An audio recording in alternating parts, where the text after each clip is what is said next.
लेकर के भी उसका ऋण नहीं चुका सकते। शर्मा जी, हम लोग बिजली जलाते हैं, महीना पूरा बिल आ गया।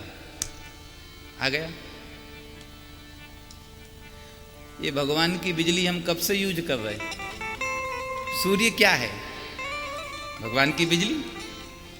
अच्छा, जो हम बिजली यूज करते हैं उसका कोई पता नहीं कब आ जाए कब चली जाए, पर ये कन्फर्म है समय से आएगी और समय से। एक बात बताओ, अगर भगवान कहें भैया तुम जो बिजली यूज करते हो उसका बिल भरते हो, एक बार मेरी बिजली का भी बिल भर के देखो, भर पाओगे? अरे दुनिया की छोड़ो, उस परमात्मा ने हमारे ऊपर इतनी कृपा की है, इतनी कृपा की है, हम किन शब्दों में उसका वर्णन करें? क्यों? क्योंकि जिन शब्दों में हम वर्णन करेंगे वो शब्द भी उसके हैं, उन शब्द निकलने वाली शक्ति भी उसकी है। ध्रुव जी कहते हैं मैं आपकी स्तुति करूं तो कैसे करूं? क्यों? योन्तः प्रविश्य मम वाच्यमिमां प्रसुप्ताम्, जो मेरी सोई हुई वाणी थी उसको जागृत तो आपने किया है। संजीवयत् खिल शक्तिधर स्वधाम्ना, हे प्रभु जो बोलने की शक्ति है वो आपकी ही कृपा है। अरे प्रभु और क्या कहें? अन्यस्त हस्त चरणात् श्रवणात् त्वगादीन्, जो मेरी अन्य क्रियाएं हैं, आपका वो हाथ, हे प्रभु सीधी सी बात है। ध्रुव जी तो ये कहते हैं कैसे करूं कन्हैया तेरी पूजा, कैसे करूं कन्हैया तेरी पूजा, कैसे करूं?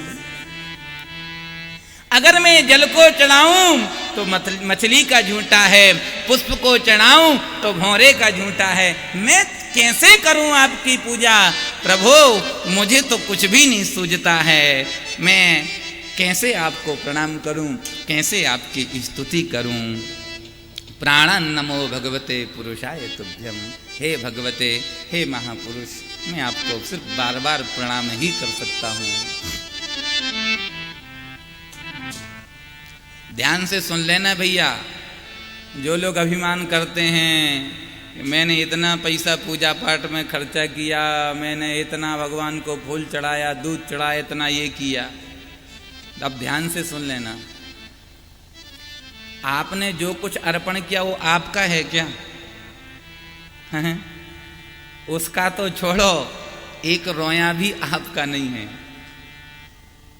हमने अपने गुरुदेव भगवान की वाणी से सुना है, अगर एक रोए पर आपका अधिकार हो तो आप कह के देखो रोए से, ए पकना मत, झड़ना मत, मानता है क्या? एक रोए पर भी आपका अधिकार नहीं है तो आप किस मुंह से कह सकते हो कि मैंने भगवान को इतना दिया? किस अधिकार से कह सकते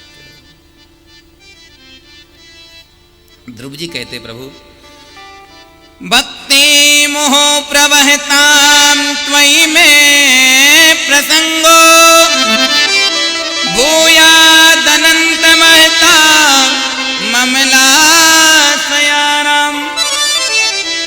एनांजसोल्वणमुरुभ्यसनं भवाब्धिं निस्से भवद्गुणकथा मृतपानमत्ता। हे प्रभु, अगर आपकी कुछ इच्छा है, भगवान जब ध्रुव जी ने स्तुति की तो भगवान प्रसन्न हो गए, मांगो क्या चाहिए? तो ध्रुव जी कहते प्रभु मैं क्या मांगू और क्या दूं? हाँ, अगर आपकी इच्छा है तो एक काम कर सकते हो, क्या? भक्ति मोह प्रवहतां, आप अगर देना चाहते हो तो आपकी भक्ति का मुंह बार बार, हे प्रभु। और एक बात बताऊं प्रभु, अब मैं आपसे मांगू तो सच बताऊं प्रभु, फिर मैं आपका भक्त नहीं होऊंगा। अगर मैंने आपसे मांगा फिर मैं आपका काय का भक्त, मैं तो सौदागिर हो जाऊंगा। हे प्रभु, मैंने आपकी तपस्या की, आपने मुझको वरदान दे दिया, लेन देन होगा बनिया और ग्राहक का, फिर काहे का भक्त, काहे का भगवान। ध्यान से सुनिएगा, ध्रुव जी कह रहे प्रभु, अगर कोई व्यक्ति आपको कुछ दे, फल फूल मीठा दूध दही कुछ भी चढ़ाए और चढ़ा के फिर आपसे मांगे, वो भक्त नहीं, वो एक नंबर का व्यापारी है। मैंने तुमको ये दिया, तुम हमको वो दे दो। और ध्रुव जी कहते हैं मेरे अनुसार जहां तक मेरा मानना है प्रभु, तो एक ही बात है। एक बात बताओ प्रभु, क्या धन्य है भैया ध्रुव जी महाराज। ध्रुव जी कहते प्रभु,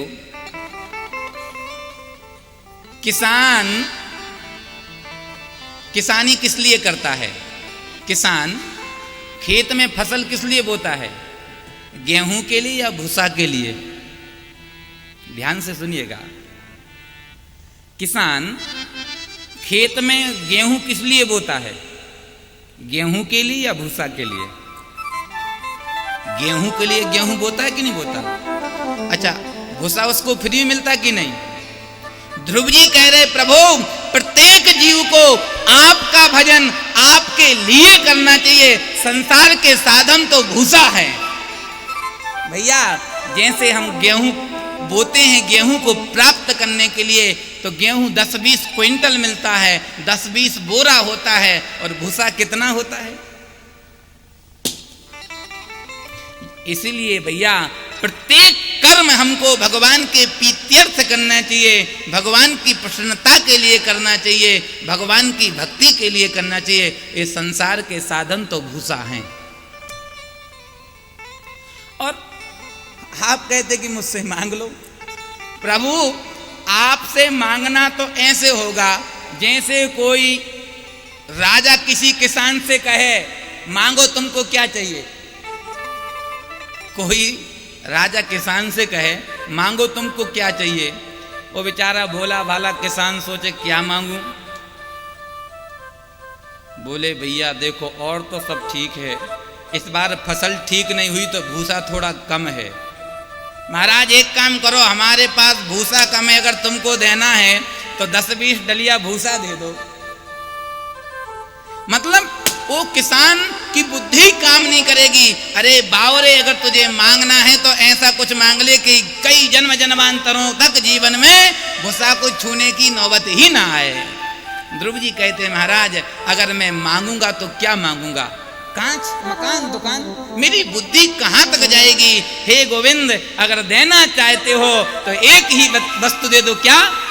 भक्ति मोह प्रवहताम त्वयि में प्रसंगो भूयादनंत महता ममलास्यानाम। हे प्रभु, अगर आप देना चाहते हो तो अपनी अहेतु की भक्ति दे दो।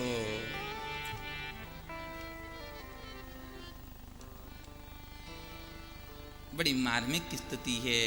ध्रुव जी तो कहते हैं, कल्पांत एद दखिलम कल्पांत ए तदखिलम जठरेन ग्रहण सेते पुमान स्वदक ननंत सुखस्तदन के। हे प्रभु, जब प्रलय होता है तो सारी दुनिया आप में समाहित हो जाती है और आपसे निकल के बाहर आती है। आपसे क्या मांगे? हे प्रभु, ध्रुव जी तो यहाँ तक कहते हैं, अब नाथ कछु चाहिए मोही। अब आपका दर्शन, आपका अनुग्रह हो गया, कुछ नहीं चाहिए। भगवान ने कहा कुछ तो नहीं। भगवान बोले झूठ क्यों बोल रहा है? जब तुम घर से निकले थे तो किस कामना से निकले थे? राज्य की कामना से। ध्रुव जी बोले माफ करना, जब तक तुम नहीं मिले थे तब तक इच्छा थी। ये भी ध्यान से सुन लो भैया, जब तक हमको भगवान नहीं मिले, जब तक हम भगवान को नहीं जान पाए, तभी तक हमको मकान दुकान रुपया अच्छा लगता है। और जिसको एक बार उस गोविंद का दीदार हो जाता है, फिर तो उसको वृंदावन चित्रकूट की गुफाएं अच्छी लगती हैं। एक कोसा का कपड़ा अच्छा नहीं लगता, एक लंगोटी करवा में पानी। हमारे वृंदावन के एक संत बिहारी दास जी तो कहते हैं, गांठी में बांधे नहीं, मांगन में सकुचाए, पाछे पाछे हरि फिरे, भूखो ना रह जाए। भैया, खाने पीने उठने सोने की चिंता कब तक? जब तक हमारा संबंध उससे नहीं हुआ है। जिस दिन हमारा संबंध उससे हो जाएगा, उस दिन चिंता आपको नहीं उसको करनी पड़ेगी।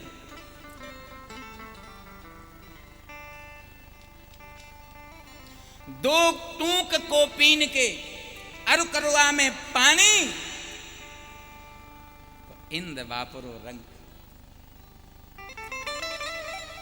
बिहारी दास जी तो कह देते हैं, कोपीन के दो टुकड़ा मिल जाए, एक करवा में पानी मिल जाए और वृंदावन का बास मिल जाए, तो मेरे सामने इंद्र दो कोणी का। ये बहुत ऊंची स्थिति है। ध्रुव जी कहते हैं, प्रभु कुछ नहीं चाहिए। भगवान कहे, चल ठीक है, राज्य की कामना से आए थे, जाओ मैंने तुमको राज्य दिया। और भैया ध्यान दो, भगवान ने ध्रुव जी को कितने वर्ष का राज्य दिया है? 36,000 वर्ष का। और आजकल के लोग जबरदस्ती से पैसा खर्चा करके राजा बन जाते हैं। कितने साल के लिए बनते हैं? 5 साल के लिए।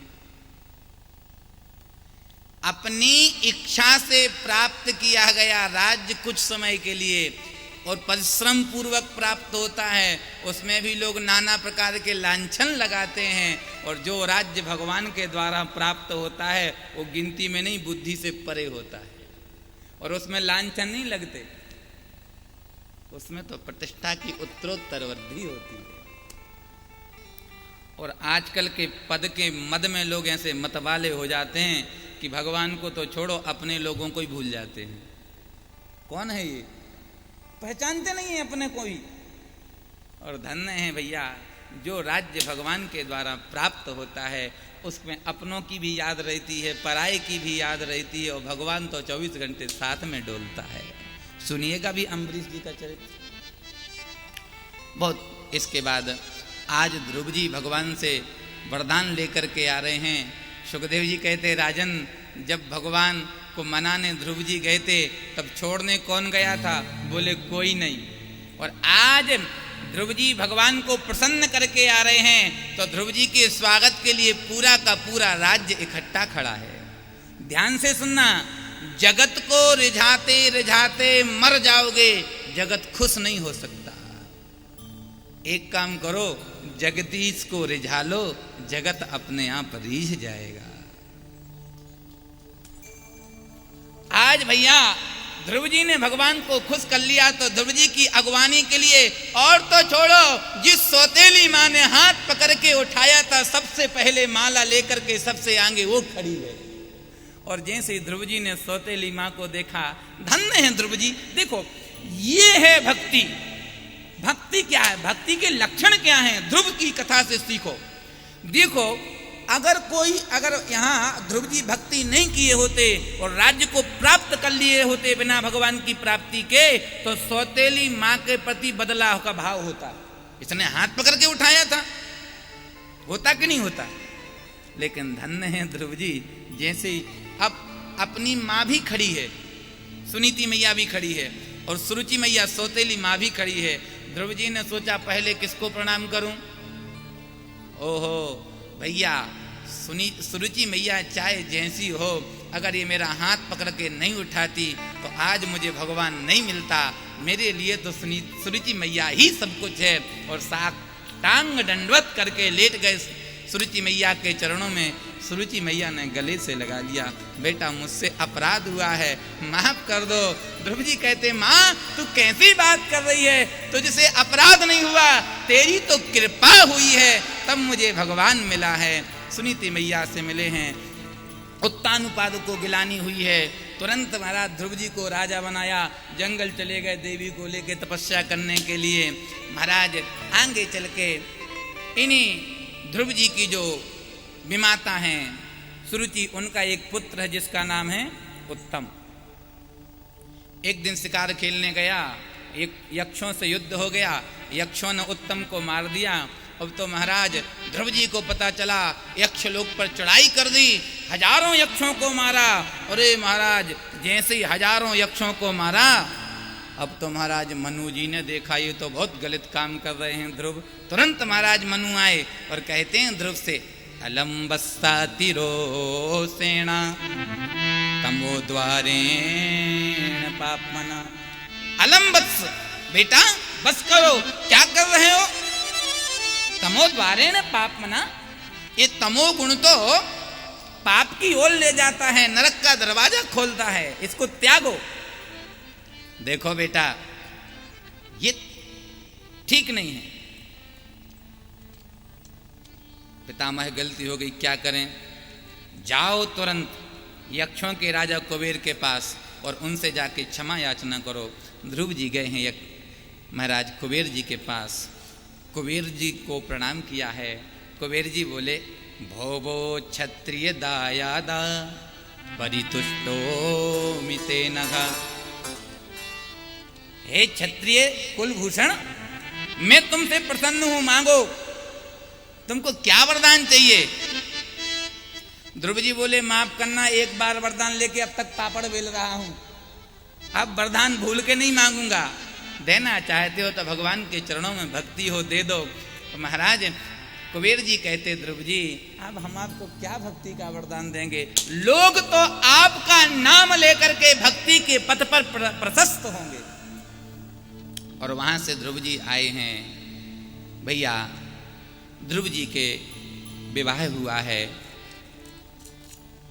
और महाराज इन्हीं ध्रुव जी के, और ध्यान से सुनो, जब ध्रुव जी ने 36,000 वर्ष पूरा राज्य कर लिया, अब ध्रुव जी का पूरा राज्य हो गया, तो महाराज बिना मरे कोई ऊपर तो जा नहीं सकता है। भगवान भी आएंगे तो उनको भी अभिनय करना पड़ेगा, क्योंकि इसका नाम मृत्यु लोक है। तो आज ध्रुव जी महाराज के 36,000 वर्ष पूरे हो गए, तो बैकुंठ से भगवान का विमान आ गया ध्रुव को ले जाने के लिए। जैसे ध्रुव जी भगवान के विमान पर बैठने लगे, मृत्यु देवता हाथ जोड़ के खड़े हो गए। ध्रुव जी ने कहा, को भगवान आप कौन हैं? मैं मृत्यु हूं। कैसे पधारे? महाराज मुझको वर्ण किए कोई यहां से जाता नहीं है, आप तो सीधे रथ में बैठ के जा रहे हो। ध्रुव जी बोले, भैया मरे दुनिया, भगवान का भक्त कभी मरता है? मरे भक्त की बलाए, मैं नहीं मरूंगा। महाराज नियम बिगड़ जाएगा, आप नहीं मरोगे तो कम से कम हमको छू तो लो, नाम तो हो जाएगा कि ध्रुव ने मृत्यु को छुआ। ध्रुव जी बोले, नहीं नहीं नहीं, मैं नहीं छूंगा। हाँ एक उपाय है। क्या? भगवान ने जो रथ भेजा है उसकी सीढ़ी थोड़ी ऊपर है, अगर आपकी इच्छा है तो लेट जाओ, तुम्हारे ऊपर पैर रख के रथ पे चढ़ जाऊंगा, हमको आसानी हो जाएगी, तुम्हारा काम बन जाएगा। मृत्यु देवता बोले, जो आज्ञा। आज महाराज मृत्यु देवता लेट गए हैं। सुखदेव जी कहते, परीक्षित मृत्यो मूर्धिम पदम दत्वा आरुहोहाद्भुतम ग्रहम। आज ध्रुव जी महाराज मृत्यु के पैर पर, सर पर पैर रख के भगवान के बैकुंठ को गए।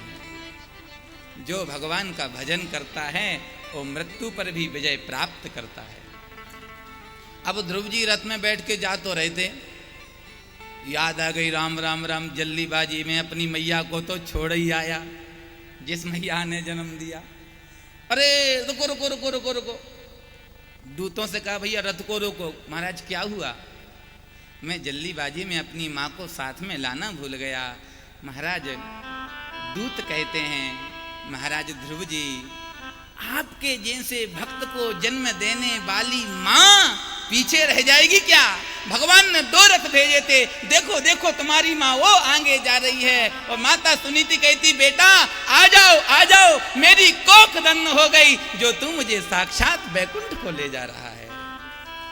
और गोस्वामी जी तो कहते हैं, पुत्रवती युवती जग सोई, पुत्रवती युवती जग सोई। रघुपति भगत जासु सुत होई, रघुपति भगत जासु सुत होई। रघुपति भगत जासु सुत होई, रघुपति भगत जासु सुत होई। पुत्रवती युवती जग सोई, पुत्रवती युवती जग सोई। अब महाराज आज ध्रुव जी देखो भैया, दुनिया में धन कौन सी माँ है? दुनिया में उसी माँ की कोख धन्य है जिस माँ की कोख से या तो कोई दानी पैदा हो जाए, या कोई भक्त पैदा हो जाए, या कोई सूरवीर पैदा हो जाए। उसी माँ की कोख धन्य है जिसकी कोख से कोई सूरवीर पैदा हो, या जिसकी कोख से कोई दानवीर पैदा हो, या जिसकी कोख से कोई संत पैदा हो, भक्त पैदा हो। लेकिन भैया जिस माँ की कोख से भक्त पैदा होता है उस माँ की कोख सबसे अधिक धन्य है। नहीं तो जन्मे खत पर तवार, सुंगरिया भी 5-5, 6-6 इकट्ठे पैदा करती है, और एक कुत्ता सबको हड़का के भगाता है। धन्य है भैया। धन की क्या गति है? धन की गति क्या है? 3 ही गति हैं राम जी धन की: दान, भोग अथवा नाश। धन की क्या गति है?